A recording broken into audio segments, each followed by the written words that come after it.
Vamos a ir a primera de Pedro. Vamos a ir a primera de Pedro y ahí estamos estudiando y ahí estamos escuchando la palabra de Dios acerca de lo que Él es en nuestras vidas, ¿no? Les voy a pedir por favor que abran su Biblia. No sé si me veo bien, le voy a pedir a María que lo cheque si estamos bien para estar en contacto con cada uno de ustedes. Y nos corresponde ahora ir a primera de Pedro en el capítulo 1 y vamos a dar lectura. Leímos, o mejor dicho, escuchamos la palabra hace 8 días del 1 al 4. El día de hoy empezaremos del versículo 5 hasta el versículo 11.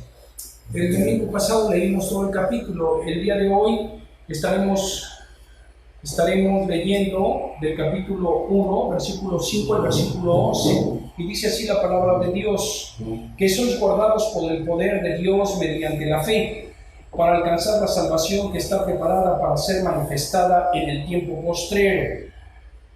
En lo cual vosotros os alegráis, aunque ahora por un poco de tiempo, si es necesario, tengáis que ser afligidos en diversas pruebas, para que sometida a prueba vuestra fe, mucho más preciosa que el oro, el cual, aunque perecedero, se prueba con fuego, sea hallada en alabanza, gloria y honra cuando sea manifestado Jesucristo, a quien amáis sin haberle visto, en quien creyendo, aunque ahora no lo veáis, os alegráis con gozo inefable y glorioso, obteniendo el fin de vuestra fe, que es la salvación de vuestras almas. Los profetas que profetizaron de la gracia destinada a vosotros, inquirieron y diligentemente indagaron acerca de esta salvación, escudriñando qué persona y qué tiempo indicaba el Espíritu de Cristo que estaba en ellos, el cual anunciaba de antemano los sufrimientos de Cristo y las glorias que vendrían tras ellos.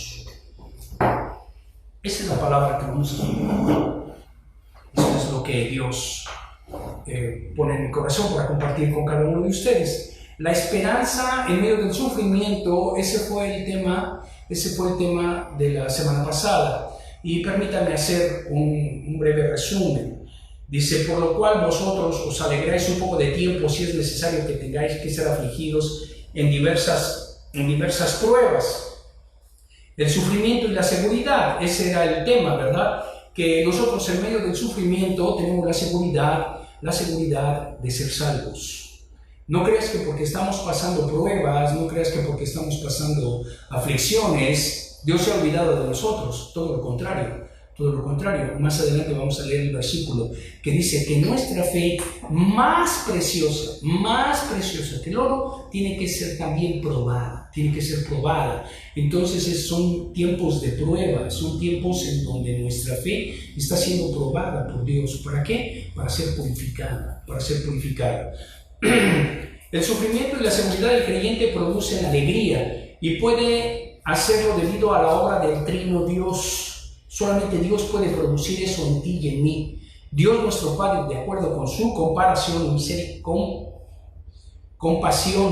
y misericordia, nos ha hecho renacer dándonos una nueva naturaleza. Dice en 1 Corintios capítulo 2 versículo 17, de modo que si alguno está en Cristo, nueva criatura es.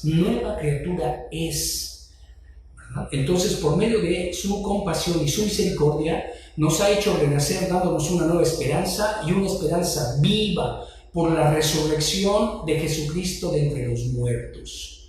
Y allá en el futuro Él tiene una hermosa herencia reservada para nosotros. La herencia es Cristo. Independientemente si tendremos mansiones, y la Nueva Jerusalén tendrá calles de cristal, de oro cristalino y todo esto, la herencia es Cristo. No hay mayor herencia que Cristo. Dice el versículo 6, leamos nuevamente, ¿verdad? Dice: en lo cual vosotros os alegráis, aunque ahora por un poco de tiempo, si es necesario, tengáis que ser afligidos en diversas pruebas. ¿Alegrarnos de qué? ¿En algo bueno? No, sino siendo afligidos en diversas pruebas. Nosotros la alegría la traemos de que nos hemos comprado algo, de que nos ha ido bien, de que hemos adquirido cosas nuevas y cosas así. Pero la palabra de Dios es totalmente lo contrario. Hablábamos de liderazgo, ¿no? Y en un momento más vamos a hablar un poquito de eso. En este sentido, no, sino siendo afligidos en diversas pruebas. Dios quiere que nosotros reconozcamos que Él es el dador de todas las cosas. Y esto coloca en contraste dos palabras que no podían ser más opuestas: la alegría y las pruebas. O sea, cuando te encuentras en pruebas, eso te va a producir alegría. El libro de Santiago habla mucho de eso, ¿verdad? Dice que debemos de gozarnos cuando nos hallemos en diversas pruebas. El apóstol Pedro nos dio razones para soportar las pruebas de esta vida. En este versículo, en el versículo 6 que hemos estado leyendo, dice que esto tendrá lugar por un poco de tiempo. O sea, realmente es muy breve. Nuestra vida es muy breve en este tiempo, en este mundo. O sea que comparadas con la eternidad, las pruebas no durarán mucho. En la actualidad se coloca mucho énfasis en la vida presente, en lo que tenemos, en el materialismo, en lo que posees, en lo que puedes hacer. En ciertas tendencias de la psicología han influenciado a algunos de los círculos cristianos. Dice que ahora el pastor es un psicólogo, ¿no? O sea, ya no es un siervo de Dios, ahora ya son los títulos. Y dice que hay psicología cristiana. Y la verdad es que sí, ¿no? En muchas iglesias se practica eso. Se nos dice que debemos desarrollarnos integralmente como individuos. Se dice que nos debemos desarrollar integralmente como individuos. Eso viene de los griegos, ¿no? Cuerpo sano, en mente sana, ¿verdad? Dice, entonces tienes que conservar tu cuerpo. Tienes que cultivar tu mente. La cultura, ¿no? Ellos fueron grandes en la cultura. Tienes que escuchar música, ir a la ópera, analista de cine, no sé qué tantas cosas ahora. Entonces te tienes que desarrollar integralmente. Se nos dice que si estamos pasando por pruebas, algo anda mal en nuestro cristianismo. Pero eso no es cierto. Permíteme explicarte un poquito acerca de estas cosas de la psicología, ¿no? Cuando estás pasando por situaciones difíciles, las personas te dicen que vayas a ver un psicólogo, un psiquiatra, ya en el último de los casos. ¿Y qué es la psicología? La psicología, en un término muy definido, dice que es la ciencia, es una ciencia. O sea, supuestamente la ciencia está comprobada, que estudia los procesos mentales, las sensaciones, las percepciones y el comportamiento del ser humano en relación con el medio ambiente físico y social que lo rodea. O sea, estudia al ser humano en el medio ambiente, cómo se desarrolla, tanto física, ¿verdad?, socialmente, mentalmente, emocionalmente, moralmente. Entonces te dice que de la manera que tú fuiste criado por tus padres, por el medio ambiente, ese es el resultado de lo que ahora tú eres. Y seguramente de lo que va a influir en tu futuro. Si tú naciste en un barrio de estos barrios en donde hay mucha delincuencia, en donde desertaste de ir a la escuela, donde no terminaste la carrera y todo, entonces ellos dicen que hay un gran porcentaje de probabilidades de que tú vayas a ser un delincuente, de que tú seas un don nadie, ¿verdad? Te dediques a la vagancia, a tener trabajos temporales solamente. Y que finalmente, si llegas a ser una familia, pues tu familia va a ser una familia disfuncional. Ahora, se ha puesto muy de moda en estos últimos años la tanatología. ¿Y qué es eso de la tanatología? El estudio de la muerte, ¿no? Y también ellos lo definen como una ciencia, ¿verdad? Lo definen como una ciencia. Dice que es ayudar a creer o que las personas se concentren, que crean en su sistema de creencias propios. Si tú eres un mormón, bueno, pues tú te crees las cosas que te enseñan en tu iglesia. Si tú eres un católico, entonces en las cosas que te enseñan en tu iglesia católica. Si tú eres un ateo, entonces igual. Y permíteme decirte que incluso los cristianos caen en ese jueguito. Y bueno, pues si eres cristiano, pues con mayor razón. Entonces dice, tú te debes de afianzar sobre eso. Y si no tienes nada, y si eres un ateo, entonces ¿cómo percibes la vida y también cómo percibes la muerte? para que tú vayas aceptando y entendiendo esos procesos de la vida. Es como una fantasía o un castigo, no es como una fantasía o un castigo, sino como la aceptación de la muerte como un proceso natural. El hombre nace, crece, se reproduce y finalmente tiene que morir. La pregunta ahora va a venir para nosotros. Para preparar a la gente para asumir cualquier tipo de pérdida, de desgracia, sobre todo de familiares, de seres queridos. Educar a tratar en forma humana e inteligente a quienes están cercanos a la muerte, ¿verdad? Y hay unos que quieren tener incluso la eutanasia, ya olvidarse del sufrimiento de este mundo. Entender la dinámica de la pena desde un punto de vista humano, donde se acentúa la importancia de las emociones. O sea, tú debes de tomar las cosas, resignarte, hacer esto, hacer lo otro. Uno de los puntos más importantes dentro de la tanatología es el principio de la autonomía, en el cual le permite al individuo tomar sus propias decisiones relacionadas con el proceso de morir de su propia vida. O sea, cuando estás agonizando, llega una persona de estas y dicen que te ayudan al bien morir. La dignidad de la persona se comprende solo a través del respeto a la libertad de la vida. La pregunta viene para nosotros, para ti y para mí, hermano. Estamos pasando por situaciones muy difíciles, por situaciones en donde nuestros seres queridos se están yendo. Y tal vez algún día nos toque, no muy lejano, nos toque a nosotros. Esto está creciendo, ¿verdad? No ha parado. Dicen los expertos, ahora que se achate, ahora que se aplane la curva. Y esa curva no se ha aplanado, al contrario, sigue creciendo, sigue creciendo. Está aumentando cada vez más. Ahora, ¿estamos hablando del Evangelio? ¿Estamos hablando del Evangelio?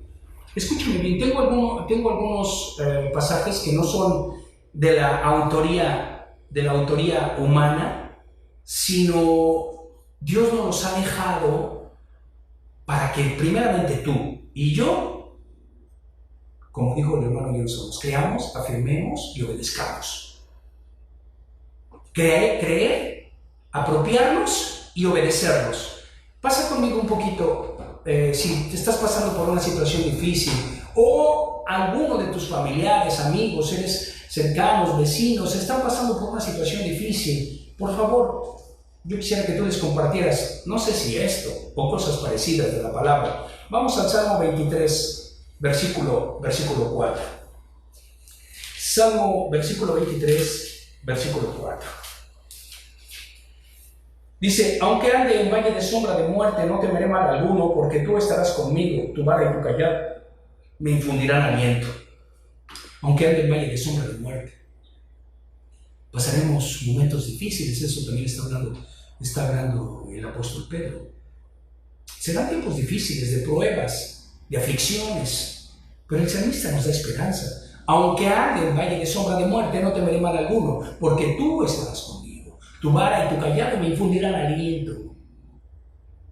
Las fuerzas no son de ti, son del que creó los cielos y la tierra. Ahora, pues tienes que resignarte a morir. Y los cristianos somos las personas que más deberíamos de entender ese punto, ¿verdad? No estudiamos la muerte, estudiamos a Dios. Estudiamos qué es lo que Dios ha hecho. Y permíteme decirte por qué tenemos que morir. Vamos a Génesis capítulo 3, versículo 19.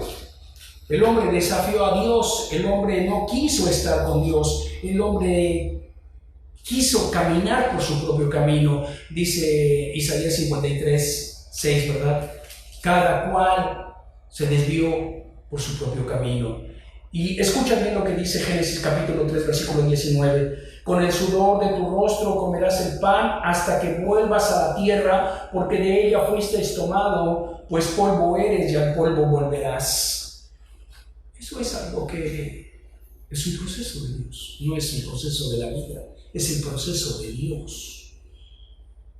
Espero que tú y yo entendamos. Ahora, Dios no nos dejó a la deriva, sin esperanza. Vimos que el sufrimiento nos lleva a la esperanza la semana pasada. Ahora, escucha bien lo que dice el Salmo 48, verso 14. Eso lo hemos leído muchas veces, ¿no? Salmo 48, verso 14. Dice, porque este Dios es Dios nuestro, eternamente y para siempre. Él nos guiará aún más allá de la muerte. Él nos guiará. Este Dios es Dios nuestro, es propio, es eterno, dice, es Dios nuestro, eternamente y para siempre. Por eso tiene gran valor la obra del sacrificio de nuestro Señor Jesucristo, aquellos que estamos estudiando Hebreos. ¿Por qué? Porque la ofrenda fue eterna, fue perfecta. El sacrificio fue eterno, fue perfecto. Cristo es eterno y no le tenemos necesidad por la eternidad de ningún otro sacrificio. Porque este Dios es Dios nuestro, eternamente y para siempre. Él nos guiará aún más allá de la muerte. ¿No? Juan 3:16. Porque de tal manera amó Dios al mundo que ha dado a su Hijo unigénito para que todo aquel que en él cree no se pierda, mas tenga la vida eterna. No se pierda, no nos vamos a perder. Después de la muerte, no es que andamos buscando, no es que andamos bajando por el universo oscuro a ver dónde está nuestra alma gemela, nada de eso.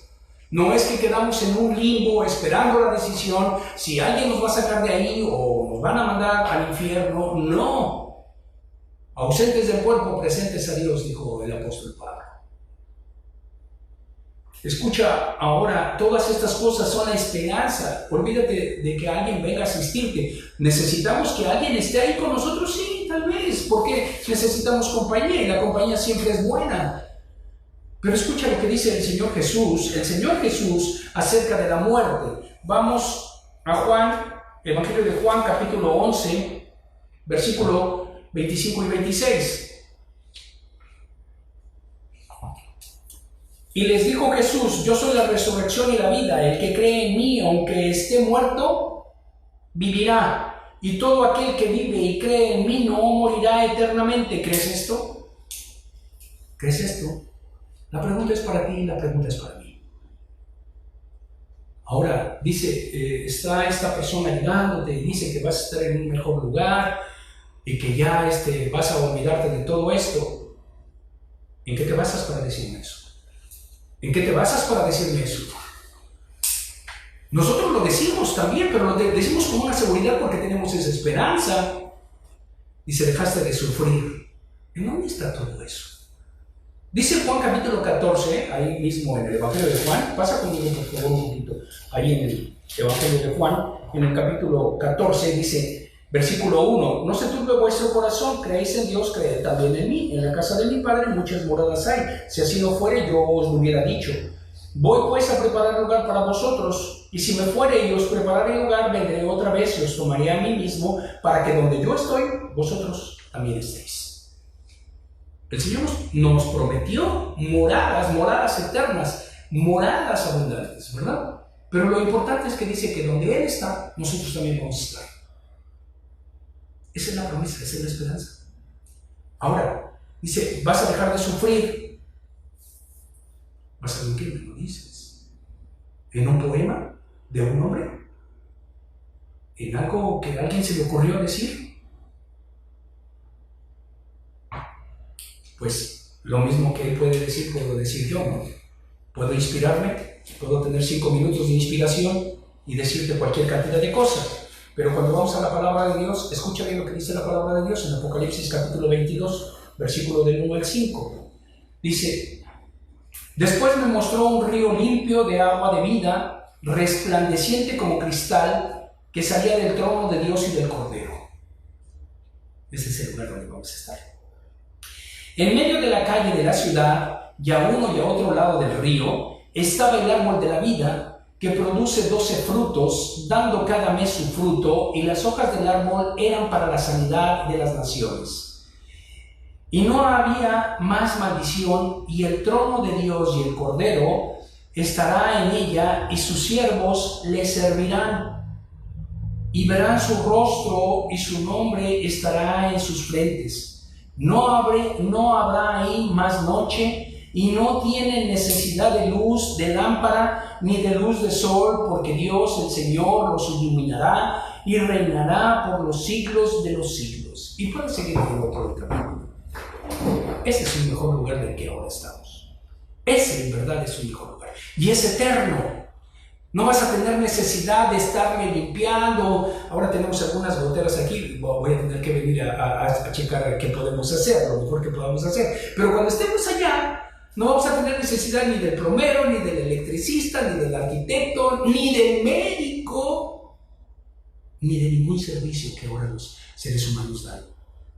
Porque dice que Él será nuestra medicina. El Señor Jesucristo sanó a los enfermos. Jeremías 33:6 dice que si nos convertimos a Él será nuestra medicina. Él nos sanará, Él nos santificará todavía. No solamente este cuerpo, sino nuestra vida espiritual, Él la santificará. Va más allá de lo que nosotros tristemente podemos ver. Nosotros tristemente podemos ver que nos queremos salvar de esta enfermedad, de este dolor, de estas situaciones tan difíciles, pero el Señor va todavía mucho más allá porque va a la santidad, va a la santidad. Yo espero que puedas compartir, primeramente contigo, con los de casa, cuál es la esperanza a la que Dios nos ha llamado. Y si alguien tiene necesidad, dice la palabra de Dios, que de gracia recibimos, de gracia damos. Aquí no hay un cobro por nada. Ni por ir a orar por un enfermo, ni por estar en intercesión por aquellas personas que lo necesitan, ni por hacer un servicio, ni por nada. Aquí no estamos por eso, porque el Señor nos dio por gracia, y de gracia, ¿verdad?, damos. Permíteme regresar un poquito a lo que estábamos diciendo en el sentido de estas cosas que nosotros nos enfocamos en el materialismo y en las cosas que tenemos y logramos y queremos tener títulos y títulos. El Señor dice que no va a sustentar tu vida y la mía. Una de tantas cosas que hacemos es hacer una introspección, a ver qué es lo que está mal en nuestra vida para poderlo corregir. ¿De dónde viene el mal? ¿No? Si mis padres eran así, no, pues yo ya tengo que dejar de hacer eso porque esa es la herencia que también voy arrastrando. ¿Y cómo puedo hacerlo? Dice, debes de trabajar en eso, ¿no? Tú vas a una sesión con el psicólogo, con el psiquiatra, y dice, tienes que estar trabajando en eso, ya no tienes que debes dejar de ser tan enojón, debes de dejar el trago, debes de dejar las drogas, debes de dejar a las mujeres, y no sé qué tantas cosas. Dice, debes de esforzarte. Deberíamos estar proyectando nuestra mirada hacia Dios.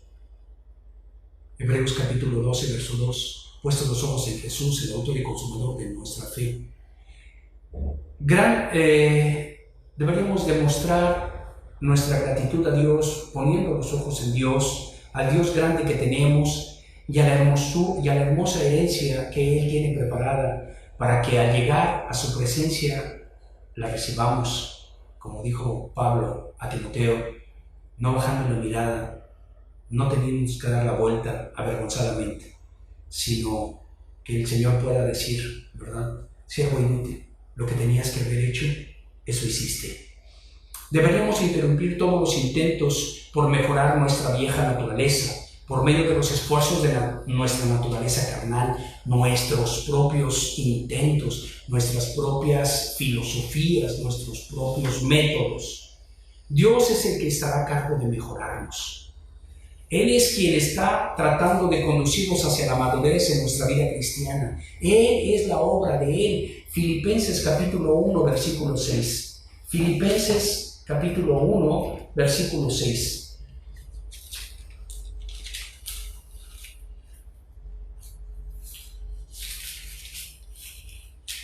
Dice el libro de Filipenses, en el capítulo 1, versículo 6, estando persuadidos de esto, que comenzó la obra, la buena obra, la perfeccionará hasta el día de Jesucristo. Él la perfeccionará, no tú ni yo, ni tú ni yo. En el estudio anterior de este libro, se nos dijo lo mismo. Jesús dijo que nuestro ánimo no se abatiera, no decaiga tu ánimo por las pruebas, por las aflicciones en las que tú estés pasando, y que en este mundo tendríamos aflicción. Él lo dijo, el Señor Jesucristo lo dijo. En el mundo tendréis aflicción, pero yo te he dado la paz. También uno de los temas que el miércoles con el hermano Tim estuvimos viendo, ¿verdad?, es la paz de Dios. Y la paz de Dios, como dice el mismo libro de Filipenses, si estás en Filipenses, pasa conmigo ahí en el capítulo 4, en el versículo 7. Dice, y la paz de Dios, no es tu paz, la paz de Dios, que sobrepasa todo entendimiento, guardará vuestros corazones y vuestros pensamientos en Cristo Jesús. O sea, sobrepasa todo lo que tú pienses, todo lo que tú proyectes, todo lo que tú tengas preparado para hacer tu paz, tu jubilación, tus lugares de recreo, todas esas cosas, ¿verdad? Dios sobrepasa todas esas cosas, dice, nuestro entendimiento, guardando tu corazón, el mío, ¿verdad? En Cristo Jesús, tus pensamientos en Cristo Jesús.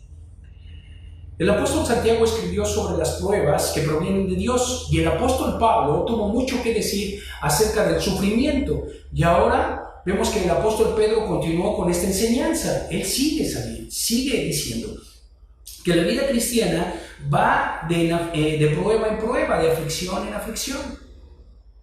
Pasa conmigo a 2 de Corintios, capítulo 3, versículo 18. 2 de Corintios, capítulo 3, versículo 18. Por tanto, nosotros, todos, mirando a cara descubierta como en un espejo la gloria de Dios, somos transformados de gloria en gloria en la misma imagen como por el Espíritu del Señor. Somos transformados por el Espíritu, no por nuestros esfuerzos, ¿sí? No por lo que nosotros pensemos. Eso es algo deductivo. Yo puedo tener un pensamiento muy grande. Dice Romanos capítulo 12, versículo 3, que nadie tenga un concepto más alto, ¿verdad?, de sí mismo que el que debe de tener. Vimos con los hermanos el día martes el ejemplo de Jonás, y Jonás tenía un concepto de sí mismo muy elevado, y cuando tienes un concepto de ti muy elevado, eres una persona muy miserable delante de Dios, porque Dios entonces no puede hacer nada contigo. Pero cuando tú te humillas, el Señor te exalta. Pero cuando tú te exaltas, Dios te va a humillar. A las personas, ¿verdad?, las estimula el pensar que ellas son importantes, que pueden lograr muchas cosas a través de sus propios esfuerzos. No somos nada hasta que el Espíritu de Dios comienza a actuar en nuestros corazones y en nuestra vida. Estaba escuchando esta mañana a este hombre, a este hermano que partió con el Señor, a Rabí Zacarías. Estaba en inglés, había una pequeña traducción, y él dice, ¿verdad?, que no vas a encontrar el verdadero sentido de la vida hasta que Cristo te lo muestre. No vas a encontrar el verdadero sentido de la vida, vas a buscar aquí, aunque seas cristiano, ¿no? Si no estás adentrado en lo que dice la palabra de Dios, vas a buscar aquí, vas a buscar allá, en todas partes y en todos lados, ¿no? Y vas a estar en una tremenda competencia. Dice, es que es tremendamente competitivo. En una empresa donde yo trabajaba, ahora el eslogan lo pusieron más alto, ¿no? Somos altamente productivos y totalmente humanos. Así era el eslogan cuando yo trabajaba en esa empresa. Ahora lo han cambiado. Dice, ahora somos infinitamente productivos y totalmente humanos. No puedes hacer las dos cosas. No puedes. Tú estás en una situación en donde estás trabajando, ¿verdad?, y trabajas y no puedes trabajar 8 horas porque el sueldo no te alcanza. Tienes que trabajar más de 8 horas y va el tiempo extra entonces. Y luego te exigen más y más, infinitamente productivo. ¿Y dónde está la humanidad? Ya te duele aquí, ya te duele acá. Llegas a tu jubilación con una serie de enfermedades y eso sí le alcanzas. Algunos no llegan a disfrutar su jubilación. Dios tiene marcado tu tiempo. Para de hacer los esfuerzos. No estoy diciendo que dejes de trabajar, tampoco estoy diciendo eso, pero para de hacer los esfuerzos. Encomiéndate al Señor, ¿verdad? Encomienda tu causa al Señor y Él hará, ese Salmo 34. No tenemos nada que ofrecer a Dios. Él es quien tiene todo para ofrecernos. ¿Recuerdas? Solamente para pasar por ahí. Vamos al primer libro de las Crónicas, capítulo 29, ¿no? Primer libro de las Crónicas, y vamos al capítulo 29.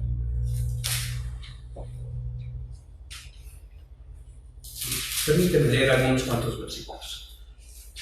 Dice, oh Jehová, estoy en el versículo 16. Desde el 14 voy a leer. Porque ¿quién soy yo y quién es mi pueblo para que pudiésemos ofrecer voluntariamente cosas semejantes? Pues todo es tuyo, de lo recibido de tu mano te damos. Porque nosotros, extranjeros y advenedizos, somos delante de ti, como todos nuestros padres y todos nuestros días sobre la tierra, cual sombra que no dura. Oh Jehová, Dios nuestro, toda esta abundancia que hemos preparado para edificar casa a tu nombre, de tu mano es y todo es tuyo. Yo sé, Dios mío, que tú escudriñas los corazones y que la rectitud te agrada. Por eso, yo con rectitud de mi corazón voluntariamente te he ofrecido todo esto y ahora he visto con alegría que tu pueblo, reunido aquí, ahora ha dado para ti espontáneamente. ¿Es Dios? ¿Es Dios? De nosotros no hay nada. Tenemos que recordar que siempre nuestras pruebas y nuestras dificultades solo son temporales. Pablo expuso esta misma idea, como podemos leer en la segunda epístola a los Corintios, capítulo 4, versículo 17 y 18, donde escribió, pues esta breve tribulación momentánea produce en nosotros una cada vez más excelente y eterno peso de gloria, no mirando nosotros las cosas que se ven, sino las que no se ven, pues las cosas que se ven son temporales, pero las que no se ven son eternas, son eternas. Las cosas que nosotros tenemos a mano, que consideramos tan valiosas, no tienen realmente ese valor, son simplemente cosas pasajeras. Cuando las comparamos con la perspectiva de la eternidad, se trata de cosas destructibles y corruptibles, que pueden contaminarse. Así que todo lo que pertenece a este mundo visible se consume, todo, las casas, los carros, las joyas, el dinero. Pero las cosas que no podemos ver son eternas, el amor.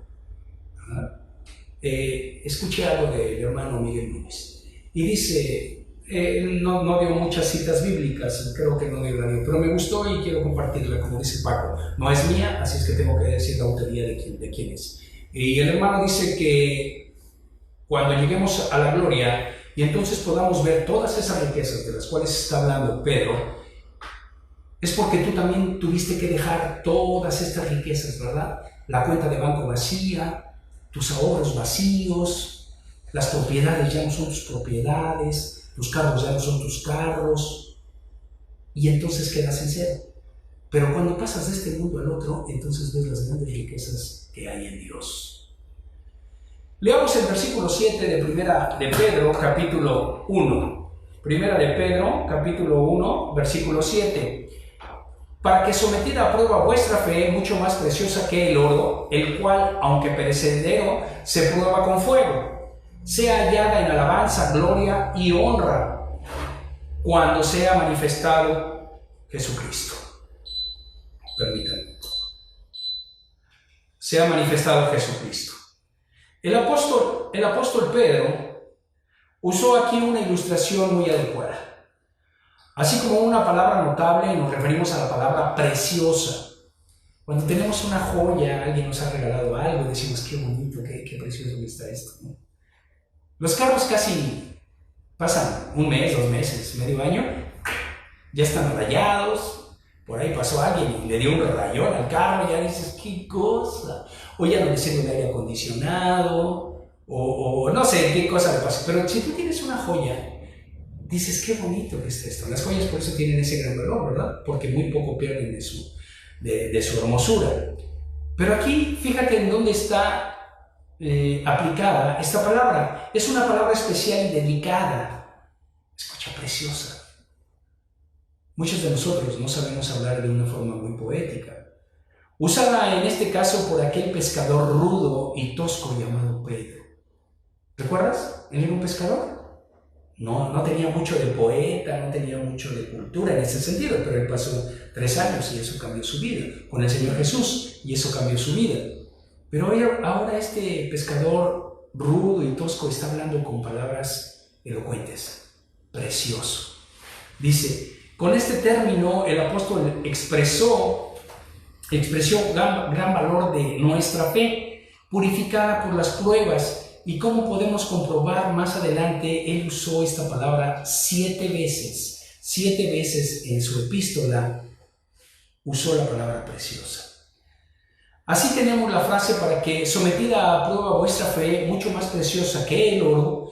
Cuando los mineros sacan el oro de las minas, tienen que llevar el oro a los hornos y fundir el oro, quitar la escoria, y dejar solamente el oro para que tenga valor. Eso es exactamente lo que Dios está haciendo a través de los sufrimientos, a través de las pruebas, a través de las aflicciones. Está sometiendo nuestra fe en un crisol para que sea purificada y solamente quede la fe. No quede el sincretismo, no queden los pensamientos, las ideas, este mundo, ¿no? Este mundo que ya está encontrando la cura contra la pandemia, dice. Nosotros ya la tenemos. Quiero solamente que vayas conmigo, por favor, y veas Jeremías 33:6. Nosotros ya la teníamos. Si no nos hemos dado cuenta, pues el Señor nos lo recuerda. Dice Jeremías 33:6: He aquí yo os traeré sanidad y medicina, y los curaré y les revelaré abundancia de paz y de verdad. Entonces, solamente cuando estás bien, cuando estás en un hospital, es muy difícil hacer tu vida cotidiana, el aprender, el hacer todas las cosas que tú tienes. Pero dice entonces que el Señor, dice, traerá sanidad y medicina. Él lo traerá. Dice, y los curaré. No es una medicina que no te va a hacer efecto, te va a hacer efecto. Y les revelaré abundancia ¿de qué? De Cristo, de paz y verdad. La paz y la verdad se encontraron. La misericordia y la justicia se encontraron, ¿verdad? La paz y la verdad se besaron. Ese es Cristo. Ese es Cristo. Salmo 85, verso 10. Cuando Dios prueba nuestra vida, nuestra fe, es como si nos colocara en un horno, ¿no? Él no lo hace para destruirnos. El artesano, el minero, no pone en el fuego el oro para destruirlo, lo pone para purificarlo. Dios, cuando nos mete en ese proceso, no quiere destruirnos, no es para hacernos daño o perjudicarnos. Él quiere obtener oro puro y esa es la forma en que lo logrará. Esas experiencias es la que desarrolla un carácter cristiano. En el momento del sufrimiento, la escoria se extrae y aparece el oro puro. Este es el método de Dios, es la escuela de Dios. Y Dios está esperando que tú y yo nos matriculemos en la escuela de Dios. Es cierto que en nuestros tiempos no escuchamos mucho este tema. Más bien se nos enseña a llegar a ser autosuficientes. Tú puedes, el superhombre, ¿verdad? Ya podemos, prepárate más, cada día más, necesitas estar más preparado, necesitas conquistar esto, necesitas conquistar lo otro. Nunca se acaba. El ojo nunca se cansa de ver y el oído nunca se cansa de escuchar, dijo el predicador, ¿verdad? Pero tú y yo no somos suficientes ni apropiados y nunca lo seremos. Simplemente venimos a Dios como pecadores y Él nos salva por su gracia, por medio de la sangre de Cristo. Entonces quiere vivir su vida a través de nosotros. Esa es la piedad. Él trata de enseñarnos esta realidad por medio de nuestras dificultades y sufrimientos. Él es el experimentado en quebranto, el experimentado en sufrimiento. Es un proceso en el cual quiere atraernos para que estemos más cerca de Él. Salmo 22, puedes leerlo en casa. No hay atajos en este camino que conducen hacia la madurez. Todos los anuncios o recursos que pertenecen a los hombres solamente los llevarán a un callejón sin salida. El único recurso que nos coloca en el proceso para alcanzar una verdadera madurez son las pruebas que Dios ha preparado para purificar nuestra fe. Regresemos a 1 de Pedro capítulo 1, versículo 7. Nos habla también del tiempo en que se ha manifestado Jesucristo. Creemos que es el momento de la aparición del Señor Jesucristo. Le agradeceremos a Dios por nuestras pruebas. En realidad, desearemos haber experimentado más porque cuando estemos en su presencia veremos el valor de las pruebas. Hubiera yo pasado por unas pruebas. Si era esto lo que me esperaba, yo quiero más pruebas. Simplemente pensemos en las pruebas por las que pasaron los apóstoles.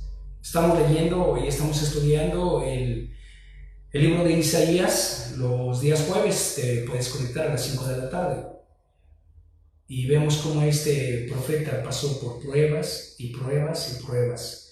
Él dijo que las pruebas y los sufrimientos iban a hacer surgir en nosotros el oro, pero cuando apareceríamos ante la presencia de Cristo, y deberíamos ansiar que llegue ese momento, estar en la presencia del Señor. Vamos a leer el versículo 8 de Primera de Pedro, capítulo 1. Primera de Pedro, capítulo 1, versículo 8. Vosotros que lo amáis sin haberlo visto, creyendo en Él, aunque ahora no lo veáis, os alegráis con gozo inefable y glorioso. Este versículo debería de significar mucho para nosotros. Bienaventurados los que no vieron y creyeron. Felicidades. A ti te felicito, dijo el Señor Jesucristo. A ti que 2000 años después de mi muerte no me viste, pero creíste. Felicidades. Sí, debe de significar mucho para nosotros. Recordemos que Simón Pedro había visto al Señor Jesucristo personalmente y había estado con Él por 3 años. El apóstol fracasó miserablemente durante ese periodo. Entonces, una mañana después de la resurrección y en la playa del mar de Galilea, el Señor preparó un desayuno para los pescadores que habían estado pescando toda la noche y pensamos que Él estaba esperando a Pedro. Imagínate el Señor Jesucristo después de la resurrección, el Cristo resucitado. Prepara un desayuno para ti y para mí. Después de que hemos pasado por muchos fracasos. Bueno, eso es totalmente diferente al liderazgo del mundo. El liderazgo del mundo dice, sí, yo voy a dirigir esta empresa, yo voy a dirigir este asunto, yo voy a dirigir este negocio, si tú me das los mejores hombres. Y entonces ponemos un departamento de recursos humanos y escogemos a los mejores hombres, ¿verdad? Y entonces cuando nos va bien, dice, todos están admirados, tremendo líder, ¿no? Tremendo, sí, es el rey Midas, todo lo que toca hace oro. Pero totalmente diferente a lo que el Señor Jesucristo hace. El Señor Jesucristo le había dicho que lo iba a negar tres veces, ¿no? Antes de su muerte, antes de que cantara el gallo. Y luego dice que se fue llorando amargamente por las calles de Jerusalén. Allí está un hombre fracasado, totalmente fracasado. Y luego está diciendo, pues ya el Señor se fue, lo crucificaron, lo sepultamos. Fue una buena experiencia de 3 años, un buen trabajo, estar con Él. Yo me regreso a pescar. Y tú sabes la historia, ¿qué hicieron esa noche? No pescaron absolutamente nada. Y el Señor ya tenía un desayuno ahí para los pescadores. Afanados, ¿no? Y estaba esperando especialmente a Pedro. Habríamos esperado que le dijera, desde el punto de vista humano, tal vez mis palabras, Simón Pedro, yo no puedo confiar en ti. Pasé 3 años, invertí 3 años de mi ministerio, de las cosas eternas en ti, y tú no aprendiste nunca nada. ¿Por qué me traicionaste? Voy a tener que dejarte a un lado, no te podré usar. Pero no le habló de esa manera, más bien le preguntó, Simón Pedro, ¿me amas? Esta fue su pregunta, ¿me amas? 3 veces. Este hombre que acostumbraba a jactarse, a ser muy colérico, muy vehemente, muy espontáneo, ya no lo estaba haciendo más. Dios lo estaba humillando. Al que se exalta, Dios lo humilla. Así que finalmente respondió conmovido, Señor, tú sabes todas las cosas. Entonces ahora sí, tú eres el omnipotente, tú eres el Elohim. Tú sabes que te amo. Y el Señor Jesús le dijo, te voy a permitir que alimentes a mis ovejas. Y fue precisamente Pedro el que predicó el primer sermón, en donde se convirtieron 3,000 almas en el día de Pentecostés. Ahora, en esta carta, en la primera carta del apóstol del apóstol Pedro, él está enseñando cosas profundas, ¿verdad? Él escribió, ¿verdad? Vosotros que amáis sin haberle visto. El Espíritu Santo es quien puede hacerle real para ti y para mí. El Espíritu Santo es el que te puede mostrar en todo su esplendor a Cristo. No es aquel hombre joven con cabellera rubia, ojos azules, barbado, ¿verdad? Con una cara de piedad. No lo sabemos. Pero lo que sí sabemos, el mejor cuadro, el mejor retrato que Dios nos da es Isaías 53. ¿Verdad? ¿Quién ha creído a nuestro anuncio? ¿Quién ha escuchado nuestro mensaje? De este varón de dolores experimentado en quebranto. Escondimos de él el rostro, ¿verdad? O sea, como que no lo estimamos nosotros. Ese es el mejor cuadro. El Espíritu Santo es quien puede hacerle real para ti y para mí. Es el secreto de la vida cristiana. Cuando lo amamos, todos los fracasos de nuestra vida ocupan su debido lugar. Yo no puedo, tú sí puedes. Si tú y yo le amamos, ninguna medida de dirección que podamos tomar nos ayudará a seguirlo. Él es el camino, Él es el camino, Él es la verdad y Él es la vida. Y tampoco nos encargará, antes de tomar una decisión tan importante, alimentar a sus ovejas.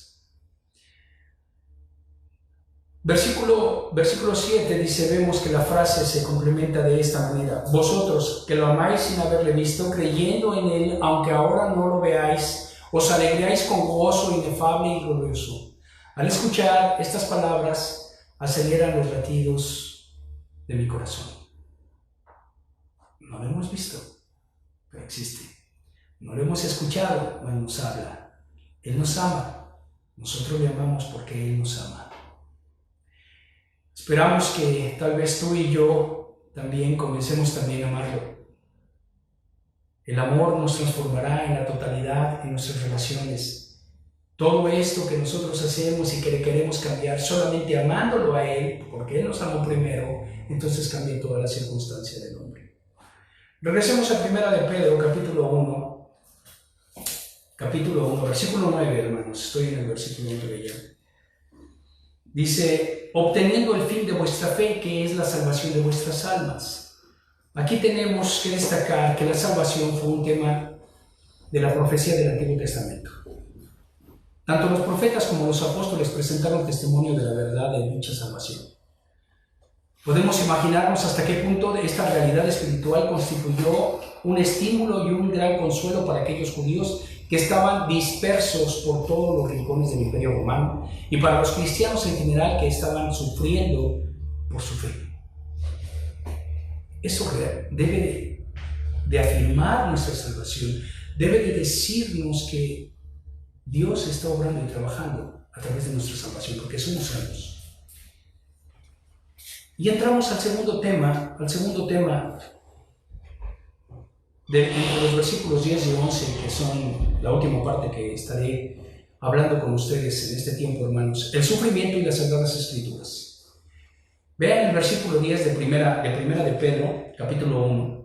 Los profetas que profetizaron de la gracia destinada a vosotros inquirieron y diligentemente indagaron acerca de esta salvación. O sea, la salvación estaba desde Génesis capítulo 3, versículo 15, desde que Adán y Eva pecaron. Aquí tenemos una confirmación de la importancia de los profetas asignada a la gracia de Dios en la salvación.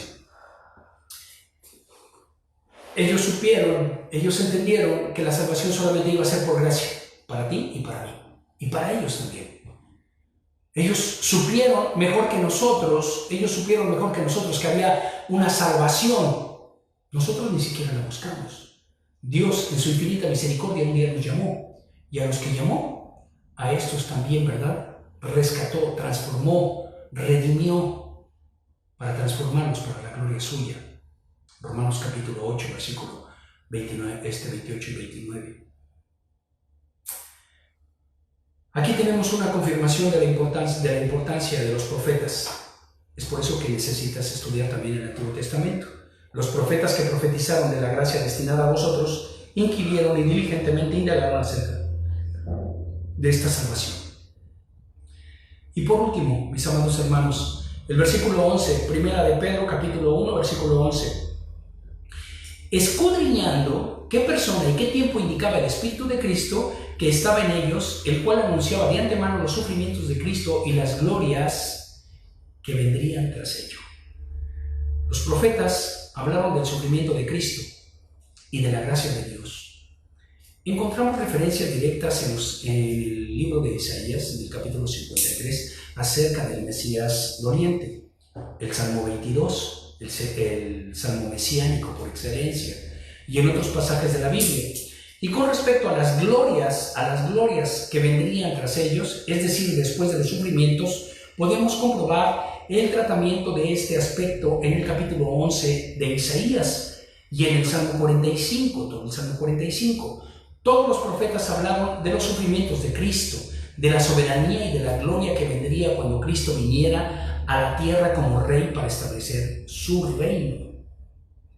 Ahora, aquí hay un tema muy importante. La iglesia no está en el Antiguo Testamento. Eso puedes leerlo, escudriñarlo. Podemos estudiar, María está estudiando con las hermanas de la creación a Cristo.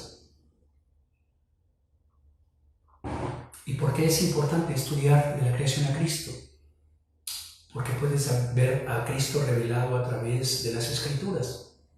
Ahora, en esta parte, si tú te das cuenta, principalmente a través de la Biblia, pero estos estudios nos ayudan, ¿verdad?, para ir conociendo en una forma sinóptica, si quieres verlo así, en una forma cronológica, como es Cristo en el Antiguo Testamento, no vas a poder ver la iglesia. La iglesia está hasta Mateo, ¿no? Mateo capítulo 16. Entonces ellos no podían entender entre el Cristo doliente y el Cristo triunfante. Hay dos cimas y aquí hay un valle. Ellos no podían ver eso. No hay alguna escritura con precisión acerca de ese valle, que es la iglesia, la dispensación de la gracia. No podían verlo, estaban algo confundidos. Isaías 53, Isaías 11, Salmo 45. ¿Qué está pasando? ¿Qué está pasando? No podían ver. Indagaron diligentemente y vieron todo eso. Pudieron ver el Apocalipsis, Daniel principalmente, Isaías principalmente, en los capítulos 62 al 66 principalmente, ¿verdad? El reino milenial. Cómo vamos a reinar con Cristo, pero no pudieron ver la iglesia. Eso estaba reservado para nosotros. Por eso nuestro corazón debería de latir grandemente. Tenemos la historia completa, la promesa del Mesías, el cumplimiento del advenimiento y el regreso de su gloria. Nosotros lo tenemos todo, tenemos la Biblia completa, ¿verdad? Tenemos toda la Escritura, es inspirada por Dios y es útil para instruir, para enseñar, para redarguir, para corregir a cada uno de nosotros. Dice también que con respecto a la persona, el tiempo indicaba el Espíritu de Cristo que estaba en los profetas. El Espíritu de Cristo. Vamos a Romanos capítulo 8, versículo 9. Escucha bien, ese es el Espíritu de Cristo. Y si alguno no lo tiene, dice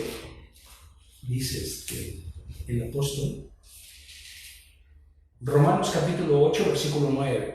Mas vosotros no vivís según la carne, sino según el Espíritu, si es que el Espíritu de Dios mora en vosotros, y si alguno no tiene el Espíritu de Cristo, no es de él. Estos hombres tenían el Espíritu de Cristo. Estos hombres del Antiguo Testamento, y como dice el libro de Hebreos, que también lo estamos estudiando los días miércoles y los días viernes, acabamos de cerrar el capítulo 11 y dice muchos más. La lista no se cerró, hay muchos más que realmente están en esa lista y ellos tienen el Espíritu de Cristo. Esta es una de las muchas declaraciones incluidas en la palabra de Dios, afirmando que el Antiguo Testamento fue inspirado por Dios. Las profecías que se escribieron acerca de las cosas que ellos mismos no comprendieron. Daniel mismo tuvo que venir un ángel y decirle: cierra ya ese libro porque no es para ti, no es para este tiempo. Cayó enfermo.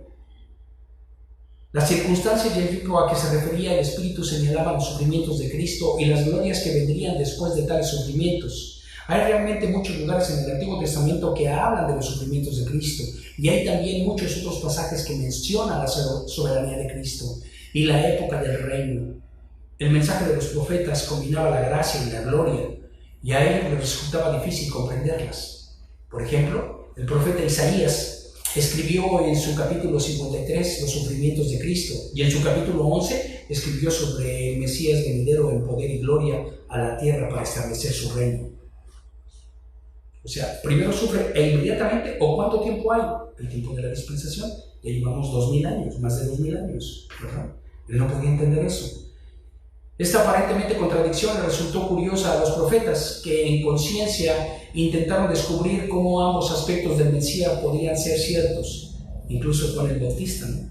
Dice, le manda a sus mensajeros y le dice, ¿eres tú el Mesías o esperamos otro?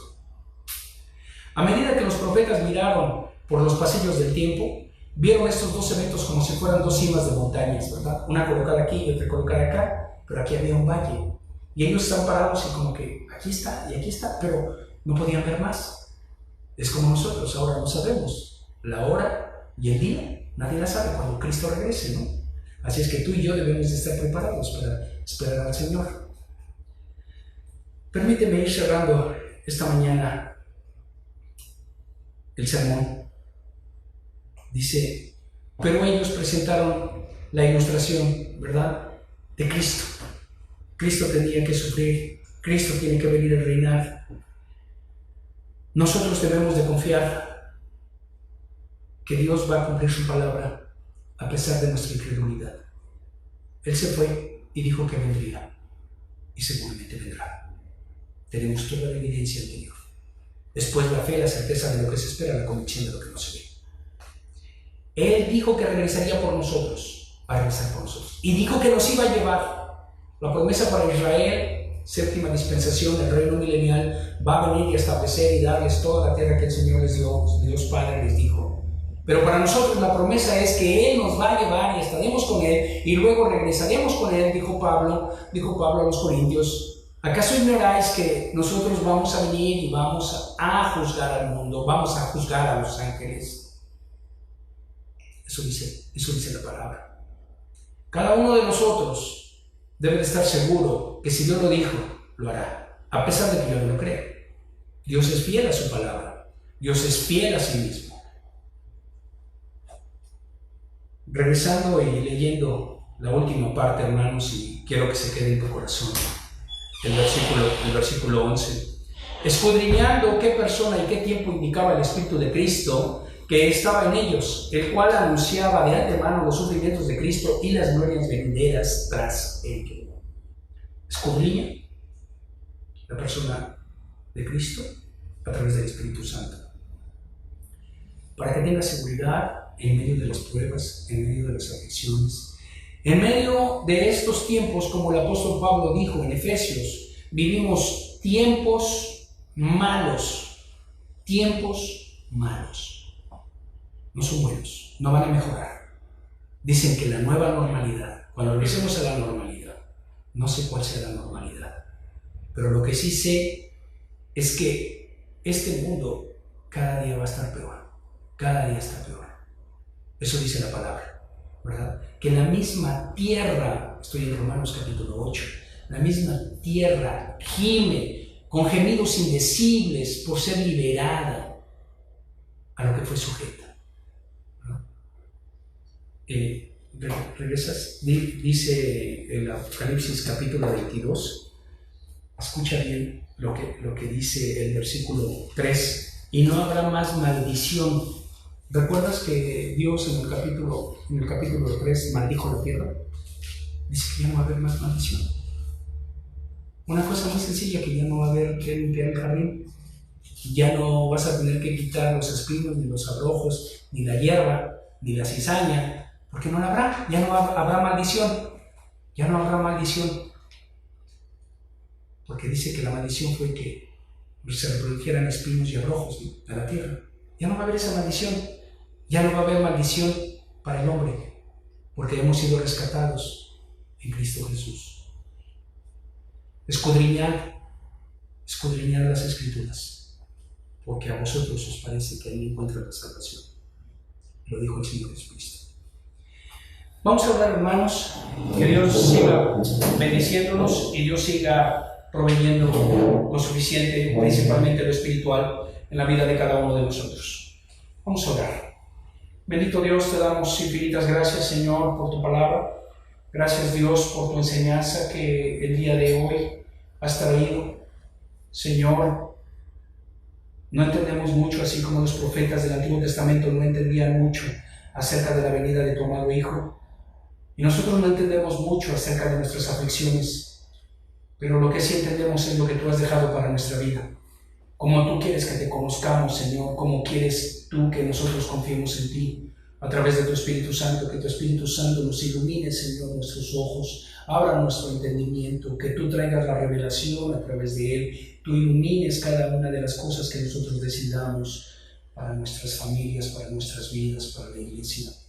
Sé, Señor, que ahora muchos de nosotros ya se empiezan a congregar. La iglesia de Virginia, Señor, Fellowship, está congregándose al aire libre. Te rogamos por ellos y por todos, Señor, en cualquier lugar en donde tus hijos estén congregados, que tú los limpies de toda esta contaminación, que el virus, Señor, así como en el Éxodo 12, Señor, el ángel de mortandad no pasó sobre los primogénitos de tu pueblo, Señor. Ahora, Señor, te rogamos que tú de esa misma manera nos protejas con la sangre de tu amado Hijo Jesucristo. Señor, nos ponemos en tus manos porque no tenemos a ningún lado a donde más ir. Que estas cosas temporales que nos afligen, que nos quitan el tiempo, que nos distraen, tú las tomes, Señor, y las pongas en su debido lugar a través de la fe, Señor, que nosotros pues tenemos, que tú has puesto en nuestro corazón. Toma nuestras vidas, toma nuestros corazones, Señor, utilízanos para tu gloria. Te lo pedimos en nombre de Cristo Jesús.